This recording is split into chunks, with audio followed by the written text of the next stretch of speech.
opponent has two main flaws in her argument. First, my opponent erases identity by stating that the entire queer community falls under gay.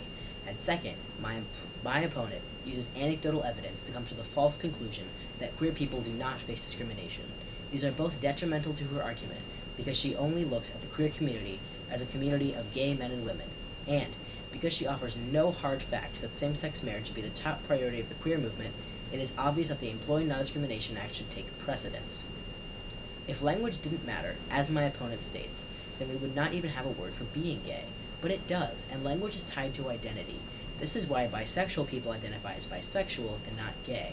It is not common knowledge, as my opponent claims, that the word gay is synonymous with bisexual, because they are two totally different identities. My opponent does not have the right to erase identities. If my opponent does not respect queer sexual orientations other than being gay, then why even bother acknowledging the fact that queer people exist? As a scholar, my opponent must respect all identities, and the Employee Non-Discrimination Act does respect identities other than gay and lesbian people, which same-sex marriage does not. Second, my opponent clearly is misinformed about job discrimination. American Progress reports that anywhere from 14 to 43% of gender and sexual minorities face discrimination or harassment because of their identities, and that number jumps to 90% when referring to just transgender people. That same article states that 20% of transgender people have been homeless, and in homelessness, many transgender people turn to sex work as a means to survive. The rate of HIV infection among homeless trans women sex workers is 27%, which is higher than the rate of any adult HIV-infected population in any African country. My opponent cannot use one friend of hers who is trans and has a job to refute those sobering statistics.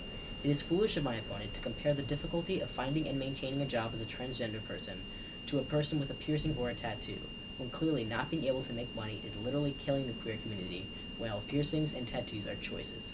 But I would like to turn the discussion of this debate back to the question at hand. Should same-sex marriage be the top priority of the LGBT civil rights movement? And the answer is overwhelmingly no.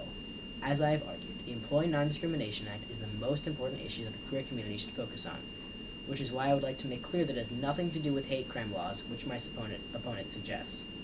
Instead, the Employee Non-Discrimination Act is important because it refers to job protection. It also sends a more inclusive message than same-sex marriage, and, without it, people's lives are literally at stake. Marriage only affects a small population, but the Employee Non-Discrimination Act affects anyone who wants to live.